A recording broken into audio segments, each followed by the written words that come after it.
अस्सलाम वालेकुम नाजरीन, आप देख रहे हैं प्रोग्राम फोकस और मैं हूं पलवशा महमूद। नाजरीन, आज कारोबारी हफ्ते का पहला रोज़ है और स्टॉक मार्केट में आज ज़बरदस्त तेज़ी देखी गई है। कारोबारी हफ्ते के पहले रोज़ में ही स्टॉक मार्केट में अच्छा खासा पॉइंट्स का इजाफा देखने में आया है। यानी कि ओवरऑल KSE 100 इंडेक्स 44,500 की सतह पे आज बंद हुआ है, पॉइंट्स के साथ बंद हुआ है। इसके अलावा करेंसी मार्केट का अहवाल कुछ यूँ रहा कि करेंसी मार्केट ने एक बार फिर से डॉलर ने यू टर्न ले लिया है। एक जानिब तो दावे किए जा रहे थे गवर्नमेंट की जानिब से कि डॉलर को कंट्रोल करने के लिए इकदाम किए जा रहे हैं। दूसरी जानिब डॉलर की कीमत में मुसलसल इंटरबैंक और ओपन मार्केट में दोनों में ही आज इजाफा देखने में आया है। कितना बड़ा है डॉलर, इस हवाले से बात करेंगे। डॉलर के रेट्स हाई हुए हैं, इसके साथ ही महंगाई को लिंक करना चाहूँगी। महंगाई की सतह उरूज पे है, महंगाई इस वक्त ऑल टाइम हाई है और गरीब तबका इस वक्त पिस के रह गया है। इसके अलावा जो लोग टैक्सेस देते हैं, जो लोग कारोबारी जो है हजरात हैं, वो टैक्सेस दे दे कि इतना परेशान हो चुके हैं कि वो उनका ये कहना है कि उनके लिए भी 2 वक्त का खाना खाना बहुत ज़्यादा मुश्किल हो चुका है। दूसरी जानिब मल्टी नेशनल कंपनीज जो हैं उनकी मुश्किलात में बहुत ज़्यादा इजाफा हो चुका है। Overseas investor chamber of commerce ने हुकूमत को तहफ़्फ़ुज़ात से आगाह किया, लेकिन हुकूमत की जानिब से कोई खातिर ख्वाह इंतज़ामात इसके नहीं किए गए उनके तहफ़्फ़ुज़ात दूर करने के लिए। टैक्सों की भरमार इतनी हो चुकी है कि कारोबार करना बहुत मुश्किल हो चुका है, ये कहना है OICCI का।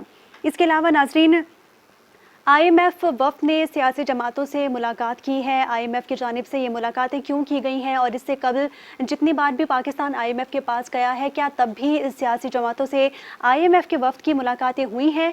इस हवाले से हम लोग प्रोग्राम में गुफ्तगू शामिल करेंगे। स्टूडियोज़ में मौजूद है मेरे साथ नुमाइंदा खुसूसी हमजा गिलानी। अस्सलाम वालेकुम हमजा। हमजा, आपसे सबसे पहले मैं स्टॉक मार्केट का अहवाल जानना चाहूँगी। आज ज़बरदस्त तेज़ी देखी गई है स्टॉक मार्केट में। जी बिल्कुल, आज कराची स्टॉक मार्केट में ज़बरदस्त तेज़ी देखी गई। कारोबारी हफ्ते का पहला रोज़ था और हमने देखा कि KSE 100 इंडेक्स में ट्रेडिंग के दौरान 395 पॉइंट्स का इजाफा हुआ, जिसके बाद KSE 100 इंडेक्स 44,500 की नफसाती हद अबूर कर गया।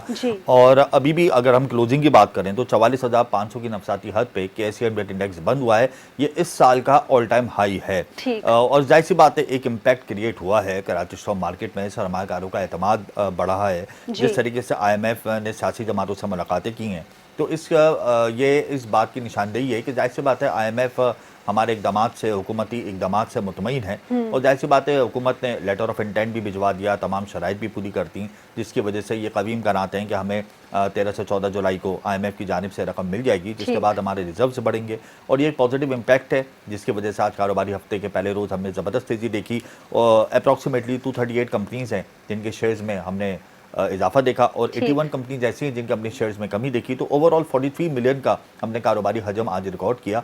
कारोबारी हफ्ते के पहले रोज़ हमने जो तेज़ी देखी है, यही तेज़ी हमने गुज़िश्ता हफ्ते भी देखी थी और इसी तेज़ी को सामने रखते हुए ब्लूमबर्ग ने अपनी रिपोर्ट शाये की थी और उसमें कहा था कि पाकिस्तान स्टॉक एक्सचेंज में जो ट्रेडिंग है वो एशिया की बेस्ट ट्रेडिंग्स में शुमार हुई है। तो ओवरऑल इस वक्त 14 माह के बाद KSE 100 इंडेक्स 44,500 की नफसाती हद अबूर कर गया है। ठीक। हमजा, करेंसी मार्केट के हवाले से अगर बात करें तो एक जानिब तो दावे किए जा रहे थे कि जी डॉलर को अब कंट्रोल कर लिया जाएगा, दूसरी जानिब डॉलर के मुसलसल डॉलर की कदर में इजाफा देखने में आ रहा है। ओपन मार्केट और इंटरबैंक दोनों में ही आज डॉलर महंगा हुआ है।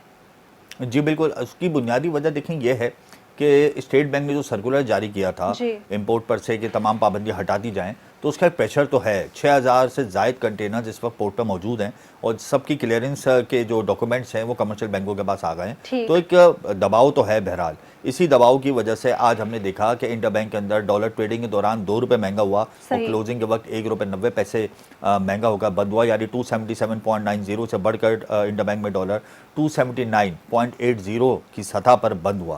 तो जाहिर सी बात है डेप्रिसिएशन देखी जा रही है लोकल करेंसी पे as compare to dollar. Dollar बेहतर हुआ है आज करेंसी मार्केट में, इसी का एक इम्पैक्ट आया है ओपन मार्केट में और ओपन मार्केट में डॉलर 282 रुपये से बढ़कर 283 रुपये पे बंद हुआ है और डॉलर 281 रुपये से ओपन हुआ था, यानी 2 रुपये का ओपन मार्केट में भी इजाफा देखा गया। तो 6,000 कंटेनर्स की क्लियरिंग जब होगी कमर्शियल बैंकों के पास, जब लोड आएगा, तो इस वजह से हमारी लोकल करेंसी डेप्रिशिएट हो रही है। और अब से कुछ देर पहले फॉरेक्स एसोसिएशन ऑफ पाकिस्तान के सदर मलिक बोस्तान ने कहा है कि सट्टा माफिया फिर से सरगर्म ना हो, खबरदार किया उन्होंने वीडियो पैगाम में और कहा है कि आइंदा आने वाले दिनों में डॉलर ओपन मार्केट में 250 रुपये का हो जाएगा, जबकि रेमिटेंसेज में कमी हुई है और इस हवाले से उन्होंने कहा है कि हुकूमत मौसम पॉलिसी तरतीब दे। ठीक। हमज़ा, महंगाई इतनी ज़्यादा बढ़ चुकी है कि गरीब आदमी का कुछ भी 2 वक़्त का खाना खाना बहुत मुश्किल हो चुका है। ख़रीदार तो बहुत ज़्यादा परेशान हो चुके हैं कि वो अपना घर किस तरह चलाएँ। इसी तरह यूटिलिटी स्टोर्स पर चीनी वो गायब हो चुकी है। चीनी के साथ मज़ीद दीगर अशिया ज़रूरिया जो हैं वो भी गायब हो चुकी हैं। इसके लिए क्या इक़दामात किए गए हैं गवर्नमेंट की जानिब से? अब तो IMF मुआहिदा भी हो चुका है। अब तो चीज़ों को मेरे ख़्याल से सस्ता हो जाना चाहिए था। देखिए, GM यूटिलिटी स्टोर्स कॉरपोरेशन के मुताबिक, जो इनायतुल्लाह दौला नाम है, उनसे जब हमने रब्ता किया और हम लोग जब पूछा कि कराची में तकरीबन 90 यूटिलिटी स्टोर्स हैं जी। और उन पर चीनी 40 दिन से गायब है। तकरीबन 40 दिन हो गए हैं कि किसी भी यूटिलिटी स्टोर पर कराची की चीनी मौजूद नहीं है। सही। जिस पर उन्होंने कहा कि हुकूमत अभी सरकारी टेंडर जारी करेगी। जब सरकारी टेंडर जारी होंगे तो उसके बाद फिर चीनी की तरसील मुमकिन हो पाएगी, यानी तकरीबन 1 महीना मजीद एहलियान कराची को इंतज़ार करना पड़ेगा। देखें, होलसेल मार्केट के अंदर चीनी 130 रुपये है, जी। रिटेल मार्केट में चीनी 140 रुपये फ़ी किलो है। इसी तरीके से अगर मैं यूटिलिटी सोर्स पर जाऊं तो बेनज़ीर इनकम सपोर्ट प्रोग्राम के तहत फ़ी किलो चीनी की कीमत 70 रुपये थी और वज़ीर-ए-आज़म रिलीफ पैकेज के तहत फ़ी किलो चीनी की कीमत 91 रुपये थी। सही। इसी वजह से ये जो चीनी की कीमतों में जो मैनिपुलेशन की गई है स्पेकुलेटर्स की जानिब से, उस वजह से एक बहुत बड़ा बहरान पैदा हो गया है। कराची में यूटिलिटी स्टोर्स पर चीनी के स्टॉक गायब हो गए हैं और ना सिर्फ चीनी के स्टॉक बल्कि आटे की तरसील भी मुतासर हो गई है। रोज़ाना आटे की तरसील नहीं हो रही है यूटिलिटी स्टोर्स पर, 3-3 4-4 दिन के वक्फे से हो रही है। तो ये तमाम अवामिल है जिसकी वजह से एक शरीर आदमी बहुत परेशान है और उसका ये कहना है कि वफाकी हुकूमत के दावे धरे के धरे रह गए हैं। सही, वफाकी हुकूमत के दावे धरे के धरे रह चुके हैं। हमज़ा, इस पे हम लोग इस टॉपिक पे गेस्ट को भी इन करेंगे, लेकिन मैं आपसे जानना चाहूँगी कि मल्टीनेशनल कंपनियाँ जितनी भी हैं उनके मुश्किलात में बहुत ज़्यादा इजाफा हो चुका है।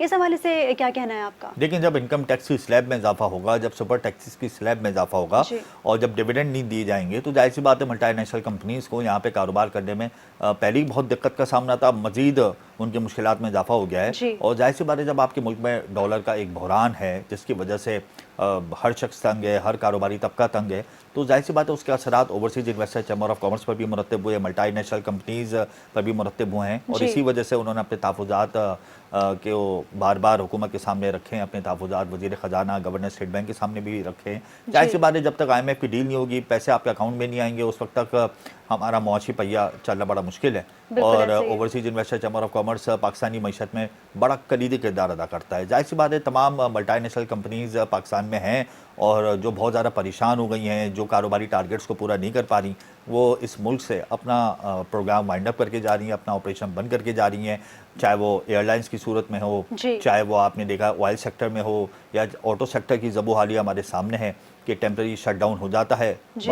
15-15 दिन, 20-20 दिन, उसके बाद वो दोबारा खुलता है। तो ये एनर्जी क्राइसिस हैं, फॉरेन एक्सचेंज का शॉर्टफॉल है, तो ये सारे अवामिल हैं जिसकी वजह से OICCI बहुत ज़्यादा परेशान है। ठीक है, ये तमाम ऐसे मसाइल हैं, ऐसे मराहिल हैं जिसकी वजह से गवर्नमेंट कोई इक़दामात नहीं कर रही और OICCI बहुत ज़्यादा परेशान है। नाज़रीन, मल्टीनेशनल कंपनियां जितनी भी हैं वो आर्ज़ी तौर पे अपने प्लांट्स को बंद कर देती हैं क्योंकि पाकिस्तान में इस वक्त जो है वो सेल बहुत ज़्यादा नहीं है और महंगाई इतनी अरूज पे हो चुकी है कि ज़्यादा ख़रीदार मार्केट में नज़र नहीं आ रहे और मल्टीनेशनल कंपनियाँ जितनी भी हैं उनके ख़रीदार और उनकी सेलिंग में बहुत ज़्यादा कमी वाक़ई हुई है। इसी टॉपिक को कंटिन्यू रखेंगे, वक्त हुआ है एक ब्रेक का।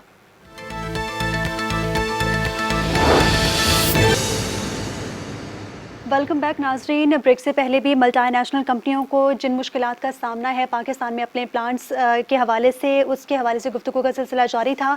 हमें ज्वाइन कर चुके हैं CEO OICCI मोहम्मद अब्दुल अलीम सिद्दीकी। अस्सलाम वालेकुम सर, आपको मेरी आवाज़ आ रही है?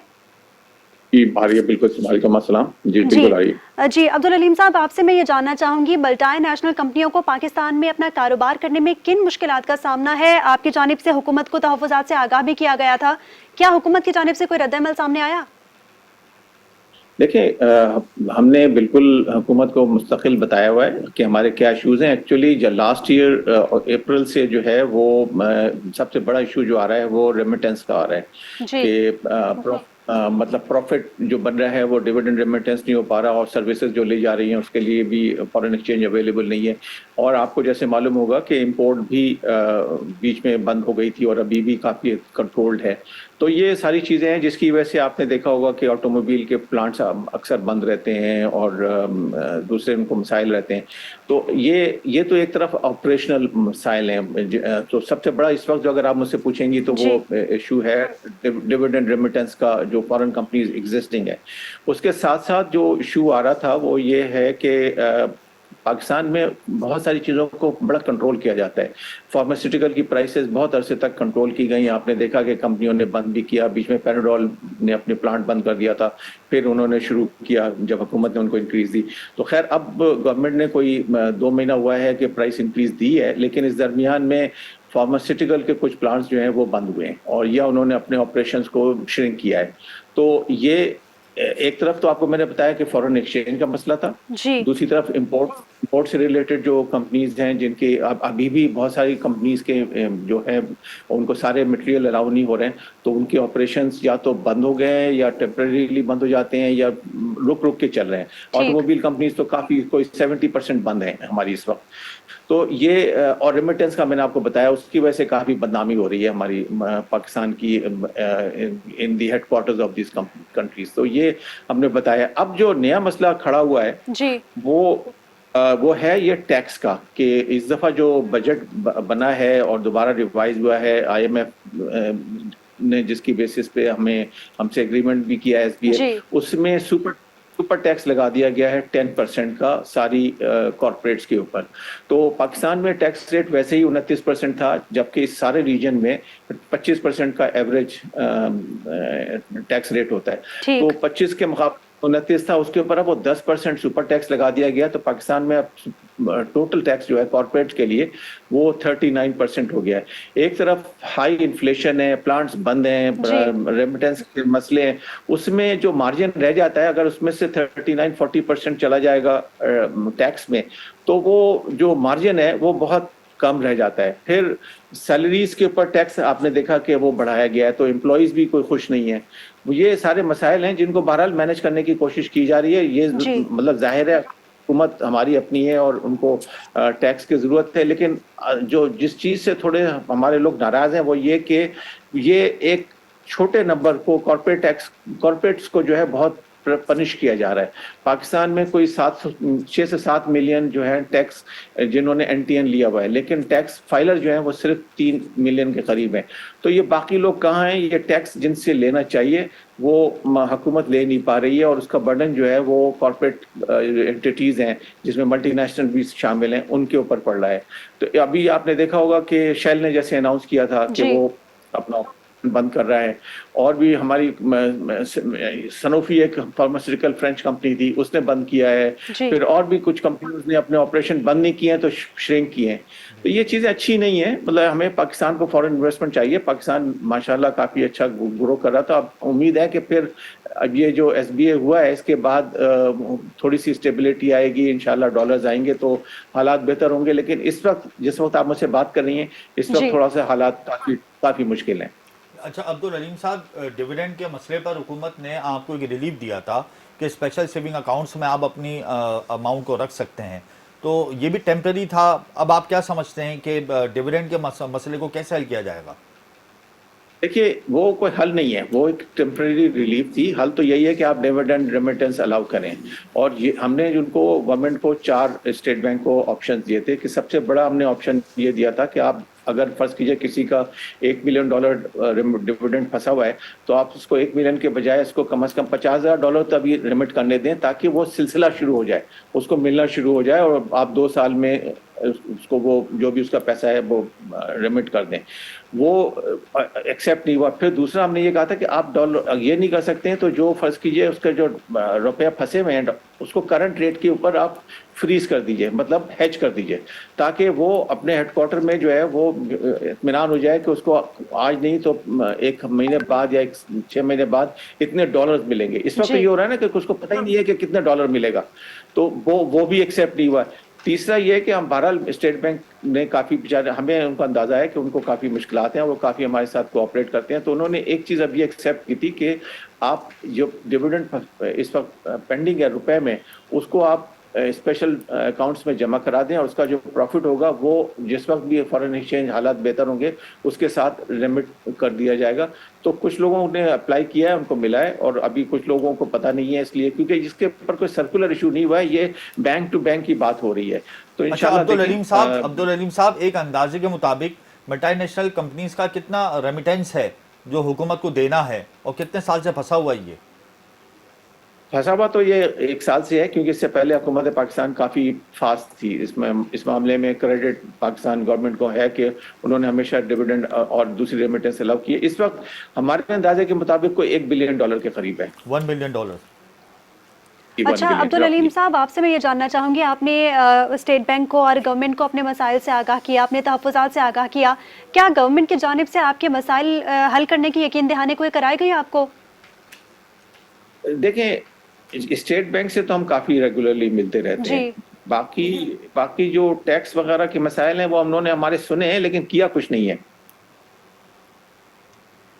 ठीक है, उसकी जानिब से कुछ नहीं किया गया। तो आप क्या समझते हैं कि इन फ्यूचर क्या होगा, OICCI का फ्यूचर क्या होगा? क्या IMF मुआहदा तो हो चुका है, इसके बाद जितने भी टैक्सेस आयद किए जा रहे हैं, और अगर IMF की जानिब से डू मोर का मुतालबा किया जाता है, टैक्सेस ऐड ऑन होते हैं, तो क्या मल्टीनेशनल कंपनीज का सर्वाइवल मुमकिन हो पाएगा?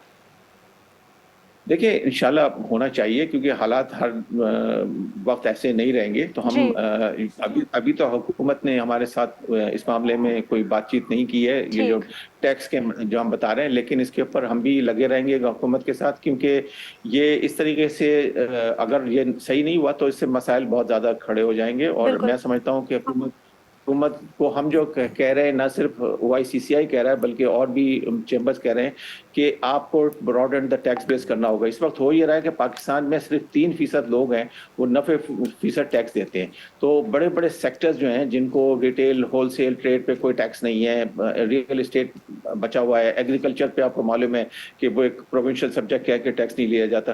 तो पाकिस्तान में लोग गरीब नहीं है, हुकूमत गरीब है। पाकिस्तान में टैक्स जो है वो बहुत लिया जा सकता है, लेकिन बहुत सारे लोगों पर मैं समझता हूं कि पॉलिटिकल रीजन की वजह से कोई ज्यादा प्रेशर नहीं डाला जाता है, तो ले दे के ये प्रेशर रह जाता है कॉर्पोरेट सेक्टर पे, जिसकी वजह से ये सारा मल्टीनेशनल्स और जो ऑर्गेनाइज पाकिस्तानी सेक्टर है उनके ऊपर भी प्रेशर आता है, जो कि सही नहीं है। क्योंकि ये लोग जो है फिर कॉर्पोरेशन अगर नहीं इस्टेब्लिश करेंगे तो लोगों को नौकरियां कैसे मिलेंगी, टेक्नोलॉजी कैसे आएगा? अच्छा अब्दुल अलीम साहब, स्मगलिंग की वजह से भी जो मल्टीनेशनल कंपनीज हैं उनके कारोबार को काफ़ी नुकसान पहुंचा है, ख़ास तौर पे टोबैको सेक्टर को, फार्मा सेक्टर को। तो इस हवाले से आप क्या कहते हैं, मल्टीनेशनल कंपनीज का इस हवाले से क्या मौक़िफ़ है? बिल्कुल सही आपने कहा है कि स्मगलिंग काफ़ी रूज पर है, और ख़ास तौर से जितना आप देखिए ना टैक्स बढ़ाएंगे, टोबैको पे उन्होंने बहुत टैक्स बढ़ाया है कोई आज से 4-6 महीने पहले।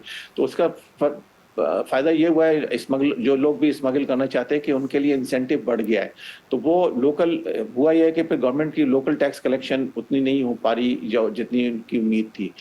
पाकिस्तान में वैसे भी ये इसके ऊपर फैक्ट्स एंड फिगर्स रिसर्च की बेस पर हैं कि पाकिस्तान में जो स्मगलिंग के बगैर भी जो टैक्स चोरी हो रहा था वो कोई 70 से 80 बिलियन का सिर्फ सिगरेट्स इंडस्ट्री में हो रहा था।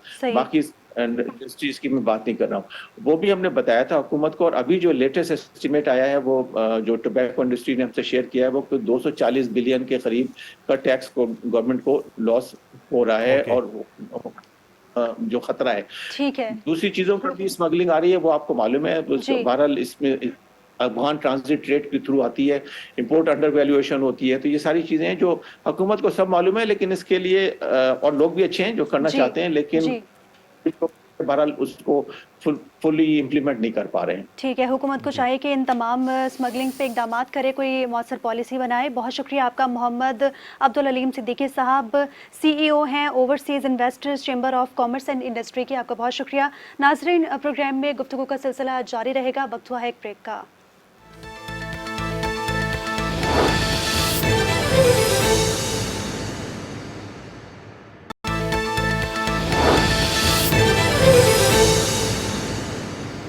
वेलकम बैक नाजरीन, प्रोग्राम में गुफ्तगू का सिलसिला जारी है। पाकिस्तान के माशी सूरत हाल के हवाले से गुफ्तगू जारी थी। नाजरीन, IMF से पाकिस्तान का कर्ज तो मंजूर हो चुका है और कुछ ही दिन में पाकिस्तान को कर्ज मिल भी जाएगा, लेकिन IMF वफ़द ने जितने भी पाकिस्तान के सियासी जमातें हैं इनसे अलग अलग मुलाकातें की हैं। इन मुलाकातों का क्या मकसद है? क्या पाकिस्तान की जितनी भी पॉलिटिकल अनस्टेबिलिटी सिचुएशन है उसका जायज़ा लेना था या कोई दीगर मसाइल हैं?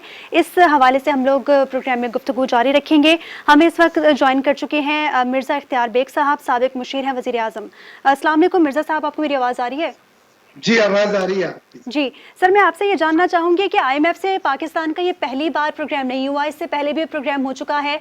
आईएमएफ वफ्द ने सियासी जमातों से जो मुलाकात की है, इसको आप किस तरह देखते हैं? देखिए, ये आईएमएफ की बड़ी मुनफरिद अप्रोच है। आईएमएफ अमूमन जो हुकूमत होती है उससे ही डील करते हैं, और ये बहुत कम होता है कि वो अपोजिशन के पास भी जाएं या हुकूमत में जो कोलिजन जमाते हैं उन सब से मिले। ये ट्रस्ट डेफिसिट बताता है कि आईएमएफ का पाकिस्तान पे, हुकूमत पे या हमारी सियासी जो जमातें उनके ऊपर ट्रस्ट जो है वो बहुत कम है। अब इसकी वजह ये होती है कि जी आईएमएफ को बीच में इमरान खान साहब उनकी पार्टी ने अक्सर कहा कि हम आईएमएफ के एग्रीमेंट को ओन नहीं करेंगे, हम मुकर जाएंगे, हम रिवर्स कर देंगे। तो ये बातें सुन के वो लोग शेकी हो गए हैं, लिहाजा उन्होंने पीटीआई से भी मुलाकात की, पीपीपी से भी मुलाकात की, और हुकूमत के वक्त मुस्लिम लीग नून ने उनसे मुलाकातें की हैं, और $3 बिलियन का 9 महीने का जो stand by staff living agreement हुआ है वो अब बोर्ड में जा रहा है 12 तारीख को शायद। तो उसके लिए वो चाहते हैं कि तमाम सियासी जमातों का इंडोर्समेंट मिल जाए, हमें कंसेंट मिल जाए। और मुझे खुशी है कि कौमी मुफाद ने, तमाम सियासी जमातों ने आईएमएफ से ये जो स्टैंड बाई अरेंजमेंट किए हैं $3 बिलियन के 9 महीने के प्रोग्राम पे, इसकी रजामंदी का इजहार करा है, जी इसको इंडोर्स करा है। और उन्होंने इस बयान में ये भी कहा है कि पाकिस्तान की माशी बहाली के लिए ये प्रोग्राम नहायत जरूरी है। तो इस लिहाज से तो आईएमएफ मिर्जा साहब आप नहीं समझते कि मौजूदा हुकूमत ने भी बहुत ज़्यादा ताख़ीर कर दी थी आईएमएफ के बाद जाने के लिए, उनकी शराइत को मानने पे बहुत ज़्यादा ताख़ीर कर दी थी, जिसकी वजह से आप लोग एक फोरम पे जमा हुए थे और आप लोगों ने कहा भी था कराची में कि हुकूमत आईएमएफ की तमाम शराइत को फौरी तौर पे माने ताकि हमारे मुल्क के जो मसाइल हैं वो हल हो सकें। तो आप नहीं समझते कि मौजूदा हुकूमत की भी थोड़ी सी पॉलिसीज़ की वजह से आईएमएफ जो है वो थोड़ा सा उसका जो एतमाद है वो शेकी हुआ है? आप सही कह रहे हैं। एक्चुअली हमजा साहब, IMF is been miss handle. मैं बोलने में मुझे कोई झिझक नहीं है। वो मुख्तलिफ अदवार में आईएमएफ को जिसने भी डील किया, फिर वो बदलते रहे, फिर हुकूमत में वोट ऑफ नॉन कॉन्फिडेंस से हुकूमत का तख्ता उलट गया, फिर उसके बाद नई हुकूमतें आई, फिर असम्बलियां टूटती रही, फिर नए इलेक्शन की डेटें आती रही, फिर उन डेट पे अमल दरामद नहीं हुआ। तो ये सब चीजों ने आईएमएफ को यकीनन शटर्ड एंड शेकी कर दिया है। लेकिन अब कम से कम जो वो एक कंसेंसस बिल्डअप करना चाहते थे उन्हें हासिल हो गया है, और तमाम सियासी जमातों ने इत्तेफाक किया है कि पाकिस्तान की माशी बहाली के लिए आईएमएफ का प्रोग्राम असल जरूरी है। यकीनन इसमें नवंबर 2022 से आज आप जुलाई बात करें 2023 की, तो इसमें 8-9 महीने जो है हमने बहुत ज़ाया करे। अगर आईएमएफ का प्रोग्राम या स्टैंड बाई अरेंजमेंट पहले हो जाती तो इतनी ज़्यादा हालात नहीं खराब होते। अच्छा मिर्जा साहब, अभी तो स्टैंड बाई एग्रीमेंट की बातें हो रही है ना, अभी तो असल मुआहदा होना है 9 महीने के बाद ना।